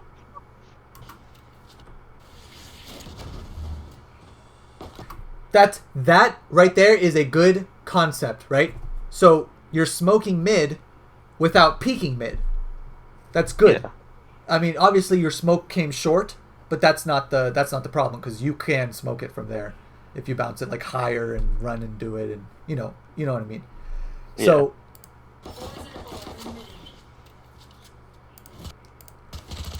So the smoke obviously missed, and if you look at the mini map, it creates a pocket here.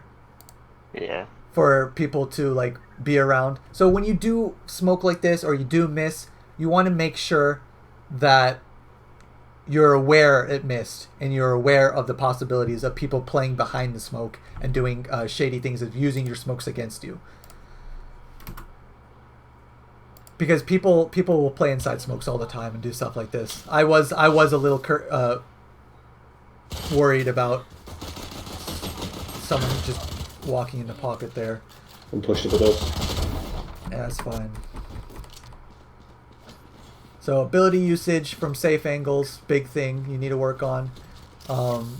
Checking your corners, crosshair placements.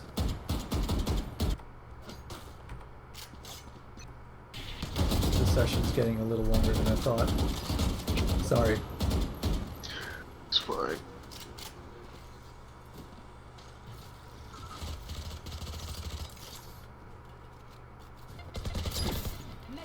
Go, plan. This is good. Right, just executing. You see him there. One on site.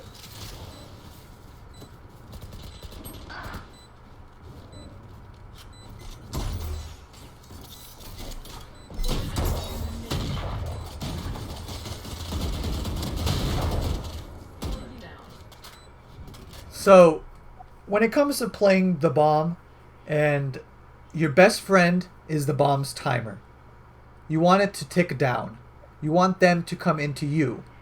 So, when you're on offense, when you're attacking like this, and you do plant the bomb, now you're on defense. You are defending your bomb site.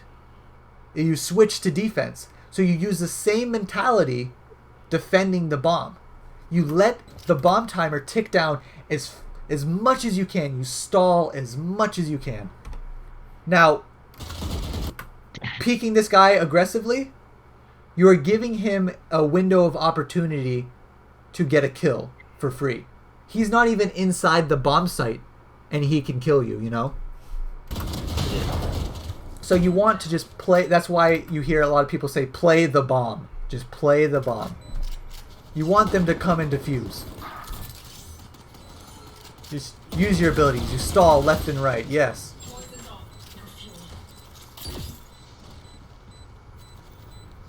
Yep. This is good patience. You're not peeking anything. You're waiting for them to come in.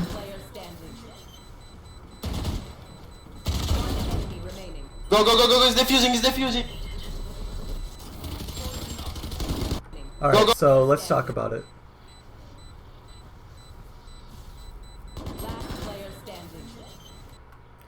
You hear the defuse noise. Okay? If he defuses the bomb, you lose the round. Yeah. So, your number one objective is to kill the diffuser. Reach him in time. So the second you do that, you have to kick it into high gear. Sure, there's still one more person alive. You have to quickly check corners, quickly look for him, and try and get to the Go, bomb. go, go, go, he's defusing, he's defusing.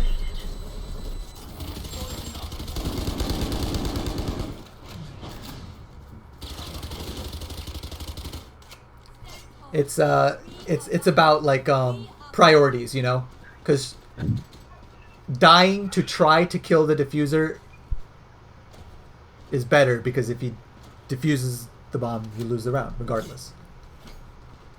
I don't know what to do in that situation. So 'Cause I could have either pushed through the wall and might have gotten to kill him there. Yes. Or Yes. I could have got the Spectre, pushed into him that way. So this I is have my poison ticking on him, so the decay's lowering him down. Yep. So there's less bullets needed to kill him. exactly. So the goal here, you hear the bomb site, the bomb defuse.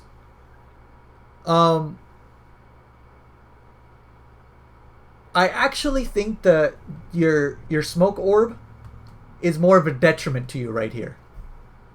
He's using it to hide inside of it. Even though it is decaying him, I think that the concealment is better than having more health for him. So I think orbing the bomb is a little troll, because you want to be able to see where he's diffusing, you know. So here, what's going through my head is, okay, I need to kill this Sage and find the quickest route to the bomb, you know? Go through the wall and shoot the bomb diffuser. Go, go, go, go, he's defusing, he's defusing. Yeah. If you reacted quicker, didn't shift walk a little, and just ran straight at the Sage and ran straight to the bomb in the shortest way possible, you might have been able to win that round. So it's all about time management and doing things you are uncomfortable with, because you're forced to. You have to do it, you know? It's shitty, sure, but you have to try. Even if you die trying, you have to try. All right.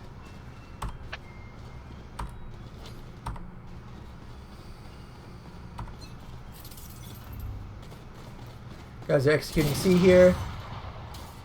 Looks like a good split of the site. Okay. What is the enemy team communicating right now? They're all C. They're all C! So what's happening? They're rotating to see there's probably going to be one flanker coming. Correct. No one's protecting the flank. All of this is happening. You never know. So, if you're gonna do a hard commit like this, you have to go quick. If you're truly rushing a bomb site. Oh! Ice orbed. So now they're stalling you. They mollied it. They're stalling you so long. And while you're waiting for the ice to go, while you're waiting for the fire to go, they're pushing from all angles. You know? Yeah. All right.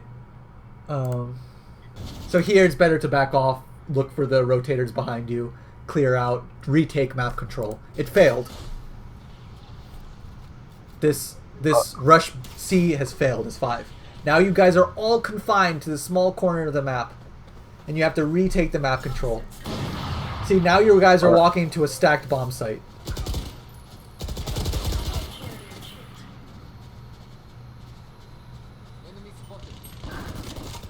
Guy flank. Raise is low.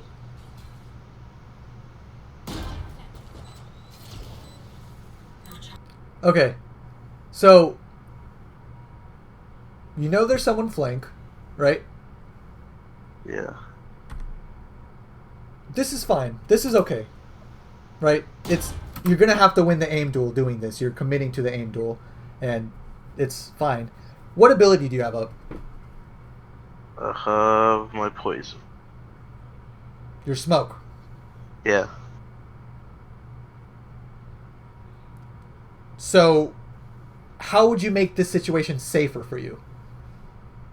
I could smoke to the left of me. Or smoke long, right? You could just smoke long. Yeah.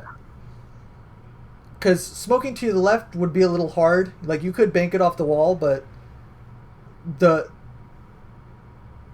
correct answer is usually here just to smoke long and just wait for them to peek you CT. Here. Where are you exposed from? Long. And you know someone's there, right? Yeah. So it's all about taking good fights. And also remember the principles of defending. What are they? You have to defend the point, get information, Yes. stay alive. Stay alive, get information, stay alive. They're not even onto the bomb site yet. You're giving them so many opportunities to kill you, you know? You want to make it as hard for them as possible. And what makes it hard for them is if you never peek. If you make them come into the bomb site, like this Viper has to walk all the way up here and peek this corner right here to kill you if you're hiding behind this box.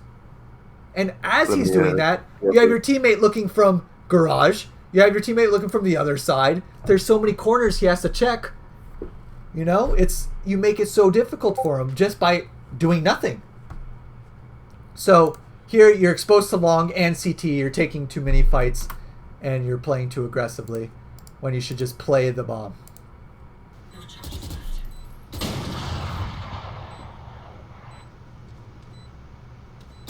One enemy remaining.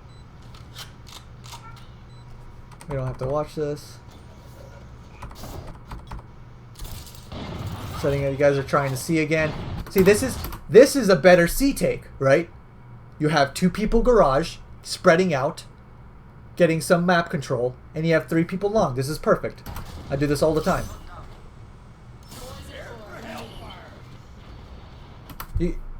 But now, do you see a problem?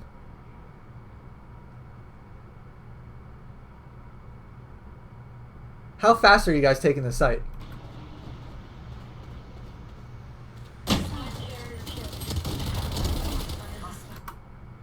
It's so slow. You guys are walking. The second you guys start using abilities, they know you're there. So what's the point of walking, you know? Walking is to conceal your spot. But, you know? You know him. If oh, no, I can't. You muted your mic. Oh, I said that was gonna be LP Oh, I'm when you were sorry. talking about the C long situation. Oh, my bad, my bad. It's fine. All I right, should have said it louder. all good, all good. But yeah, so taking sites faster, you don't want to be on the fence. Either you take it fast or you play it slow. You never want to slowly take a bomb site. You don't want to walk into a stack. It happened! The one time. The one ult! Yes! The game-changing The ult is game-changing ult! guaranteed round win. On round 10, 6. We have used the ultimate once. See, you like how many times you could have used the ult. And you're thinking, "Oh, I'm scared of wasting it." But you did in a sense waste many of them by not using them, you know? It's a bad ult is better than never using one. See what I'm saying? I don't think any Viper in this elo would be like, you know what? I'm gonna ulti to block off Exactly. the way to get there. Exactly. No one would do that. Exactly. No one will do that. They don't think like that. They don't actively think about what they're doing. And people don't strive to get better, and they don't think about all the different options that are available. So hopefully you can be that one Viper in your elo that changes the game, you know? The one Viper in guns that's like, you know what? You know what?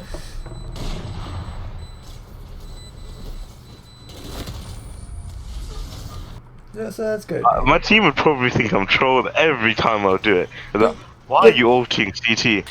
You don't have to you don't have to humor them. You don't have to argue. You don't have to explain yourself because you know the benefits of it. You know why it's good. There's also points where there's like the Viper wall. I got flamed in a game today for placing my Viper wall because they can't see us when we go for it. We can go, but we can't see them, and that's what the guy hated. Because we're all pushing in and stuff, but it's like I cut off half the map. Yes. Okay. But so they can still see us. They can't see us, and we can't see them. So it just cucks both of us.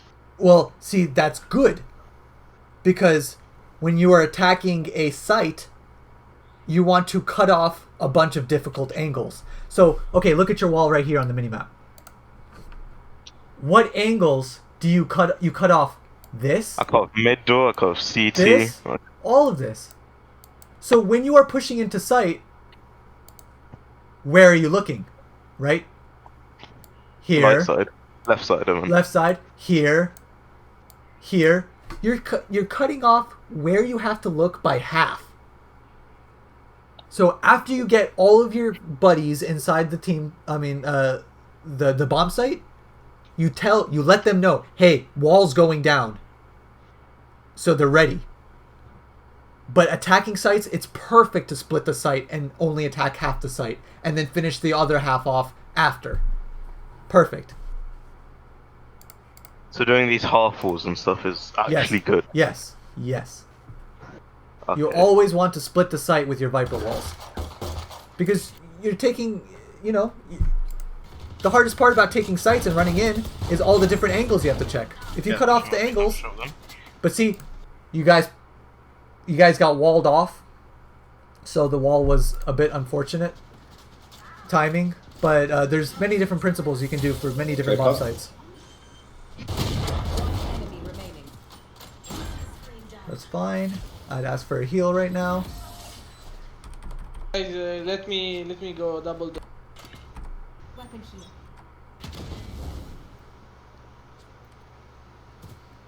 This is fine. All right.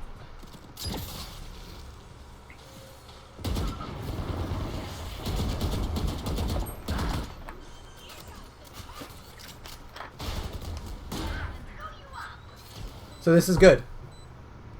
You know what your teammates are watching, and you acknowledge what is being unwatched. Will not kill my ally. I still find this a bad point to camp at behind that box. It's not bad. Because It's not bad. I'm thinking from a solo point of view that. So, my server, he's watching mid doors. Oh, I'm assuming he's gonna watch mid doors and behind him. Yeah. Like garage doors, you mean, right? Yeah. Yeah. So Okay. they're gonna come from A to go to me Okay. if they wanna do that. Yeah. If my server dies, I'm not the best of players, so I won't react to it immediately and be like, okay. If your he server died now. dies, then it's probably going to be from garage, right, or somewhere else. Yeah. But with that information, you reposition, so you're ready to hit. You don't just I would have to use my smoke and then push back with it. Exactly. Is what in my mind. exactly that you would smoke this off, smoke off one spot, watch the other. You know, simple. Don't pick. I Don't would have smoked off stairs, then just went back to B. It's like I'm unsure of where they're gonna come from now. After they just cut out one point that we were watching, and now we're gonna access them to 2 points. Yes, but it's better to stay alive, reposition, get in a safer spot, so you don't have to watch two angles at once. Because if you stayed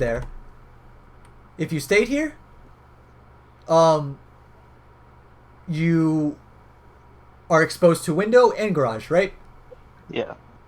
So you don't want to be flanked. So you want to reposition to the bomb site to where it's safer. Like I would probably run to Cubby here. Oh. Run to Cubby. Okay? So Yeah.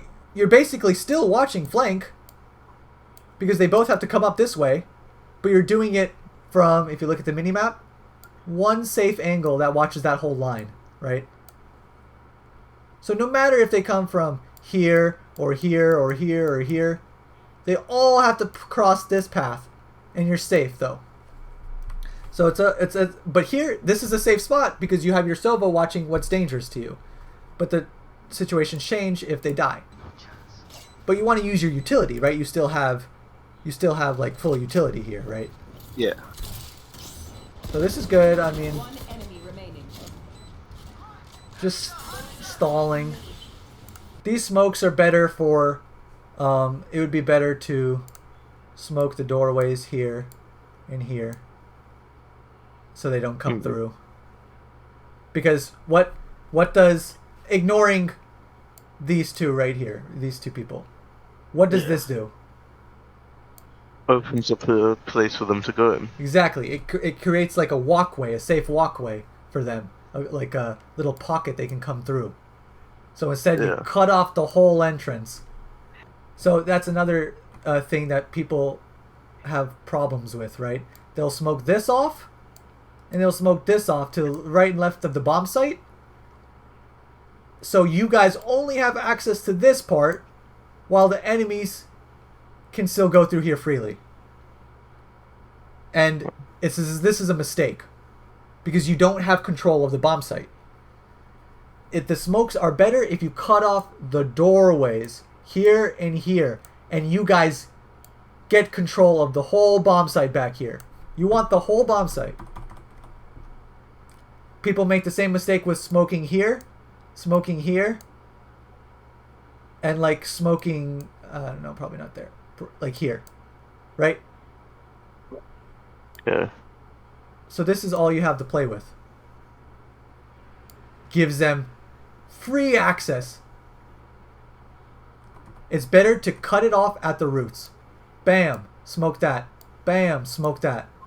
You guys have all this. Anyways, so yeah, that's just a little smoke game sense, I'd say. So this is a good game. You guys' team played well, but as you saw, most of your deaths, most of your blunders were from. Okay, here we go. That's a quick little one. Why is that bad? I did not peek it before with my gun. True. But how do you use your abilities the best? What's the best way to use your abilities? Safely. Safely. You use your abilities on spots where you don't have to peek them. Right?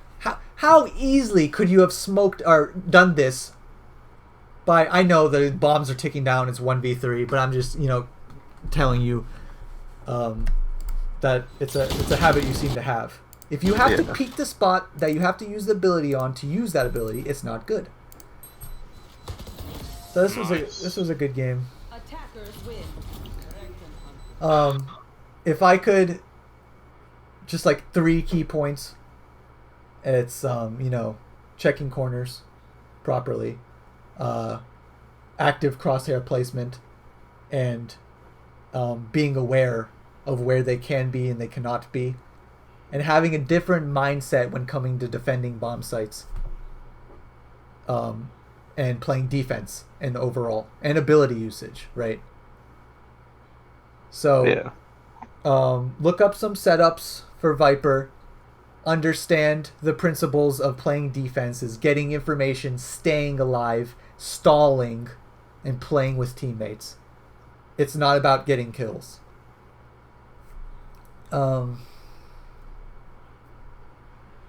Yeah, do you have any questions? Or like anything?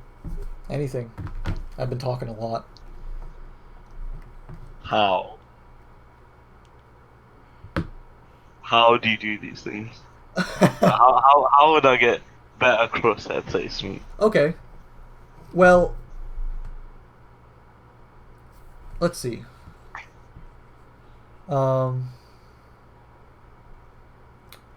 When it's a pretty simple concept to explain, but hard to master. Your crosshair placement has to be where their head will be. Okay, so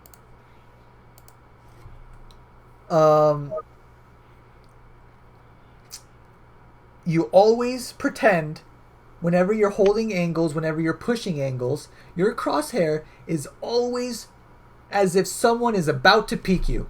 If someone is about to peek you, or if you're about to see someone while coming into an angle, is your crosshair on their head? Will you shoot them in the head if they actually are there? You want to constantly be thinking about these things. Because people will surprise you. People will pop up. And then your crosshair will be ready if you're actively thinking about it. You can't just autopilot, right? You're not looking at the floor and like, oh shit, someone, and you flick up, right?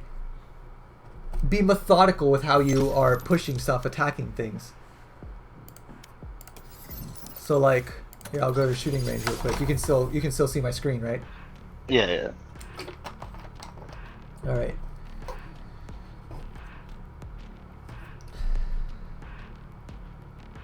Fuck, this coaching session went on for two hours. I think none of them are going to go on for the same amount of time then. Yeah, I know, it's crazy. All right, I'm gonna have to trim it up. All right, so like here, like this is standard crosshair placement for someone that's in like silver, right? They're like looking. They're looking at their feet. Oh shit, Oh shit, let me close this. Oh shit, right there, right? So they're flicking from here to here. And then it's just so inconsistent, right? Okay, but here, look, this is head level, right? So you're I don't know if someone's here, but my crosshair, if someone is there, my crosshair's ready, right on their head. I'm not flicking. I'm not going insane like Apex players. None of that. You just have it here. Oh, no one's there. Check this corner. Checking that. But that's where crosshair placement gets tough, when there's elevations, right? What I find would be hard. Go back to where you started. Okay. No, not there. Yeah, there. I'm gonna push there now. You see there's a left and right wall, and there's 2 gaps there. I can't, in theory, check both of them at the same time and live. if Correct. there's people there. Oh, so like if you want to check here and here. Yeah. Okay. Yeah. So whenever I do At that, that point, ability usage would have to be used, right? so some corners you can actually see their gun sticking out. So yeah, sometimes you're gonna have to use abilities, but like this is how you methodically approach it, right? Immediate threat here. Okay, nothing. Maybe he's here. Okay. I don't see a gun. I don't see a barrel. So maybe he's not there. I check this one. So there's some times where you won't see a gun or a barrel because they're too deep. Like for example, hookah on bind, right? They could either be on the box or they could be to your left. Yeah. So what I do is, I check. I'm like, okay, I don't see anything. I'll check the other side. Okay, I still don't see anything, but they can still be there. And then I'll do a quick little, peek, like this. I don't see anything. I hide again. That's like a death sentence to me. It is if you like swing out, right? But if you're up here and you're looking this and you see someone's head jiggle real quick, most of the like you're gonna live. All people aren't snapped to this angle with perfect crosshair placement and have insane reaction. They just do that. So you have to get good at like jiggle peeking, you know? If someone did that to me, I would push out on them. Like if you were here watching this, you jiggle if peek them, someone you jiggled push out, do their this. Oh, Yeah, that would, you're I looking would at do 3 that. people with guns. But Yeah. if there were 3 people with me, I'll just push it then. Well, see, that's then, the thing. That's what usually happens. So I have my friend here. I have my friend here doing this, and I have me doing this. Yeah, As well, I'm that's here it. doing this, There's more than one. you are pushing. You are watching each other's back as you push in. So like we both, I'm checking this, and at the same time he's checking this, and then we're both like jiggling, trying to see what we can get. Yeah. It's a difficult situation. It's supposed to be difficult, you know?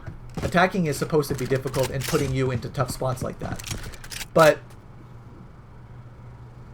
like good crosshair placement, right? You're actively looking. You're like, let's say I'm flanking a whole team right now. I'm looking. Check that corner. Back over here. Look. Okay. Check that. Check this corner. Nothing. Check. Okay. Like, you have to do this every time. You can't get lazy. Because if you...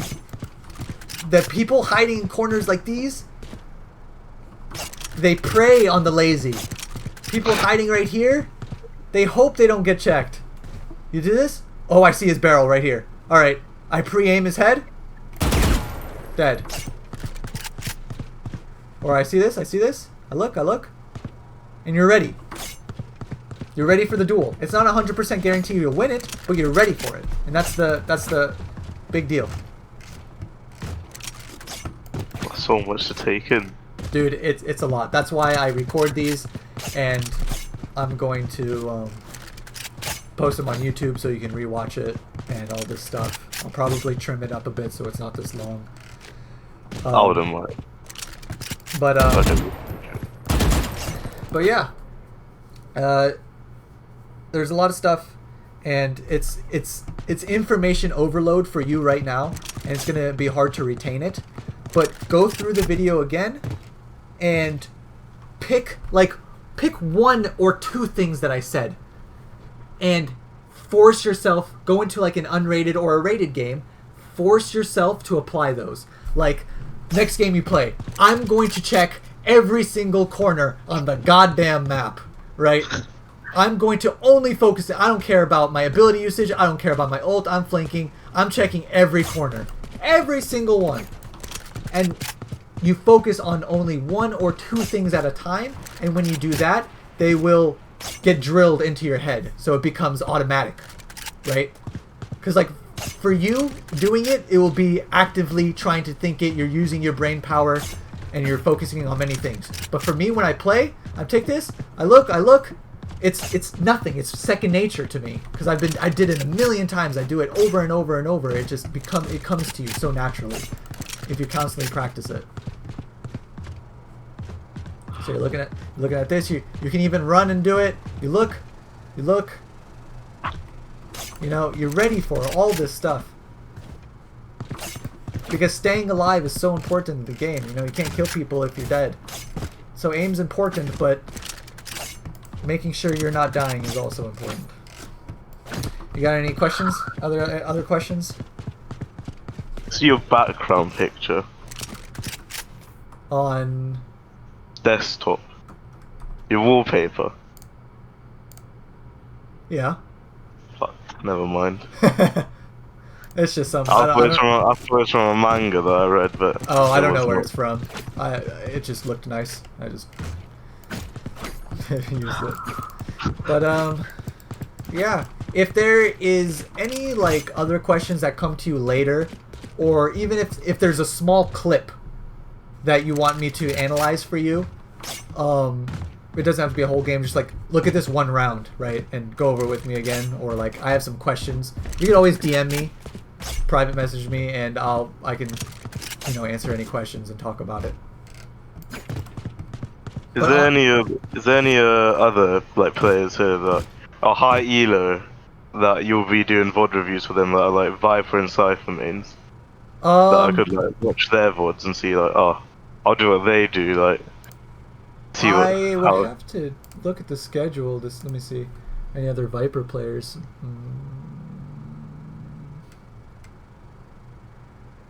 No. Actually, no, none. I don't know any Viper players.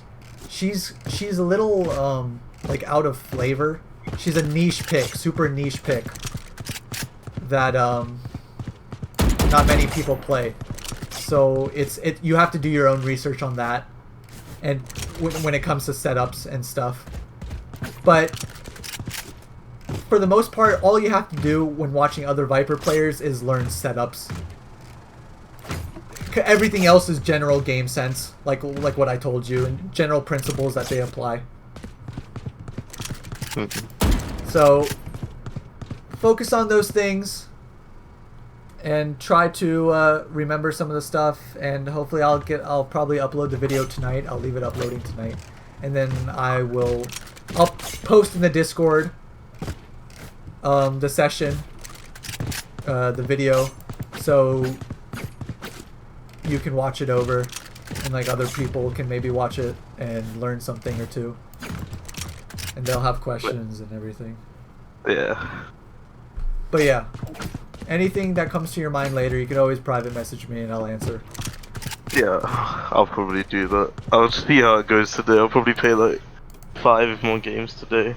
Yeah, man. And when you do play those games, just remember, focus on 1 or 2 things at a time. You don't want to try and to apply all the fixes at once. One sec. Yeah, so just focus really hard on 1 thing at a time, or 2, if you can handle it, and not try to fix everything at once, because then it won't be good. It won't be good. Do you play League? I used to, yeah. Yeah. What's your peak? Plat 3, not that good. 80 carry main. AD carry. Yeah. Disgusting player. Yeah. 80Ks aren't even that good anymore. It's just laughable. I mean, they're getting buffed hard next patch. Yeah. Like, if you then Then maybe it would be fun.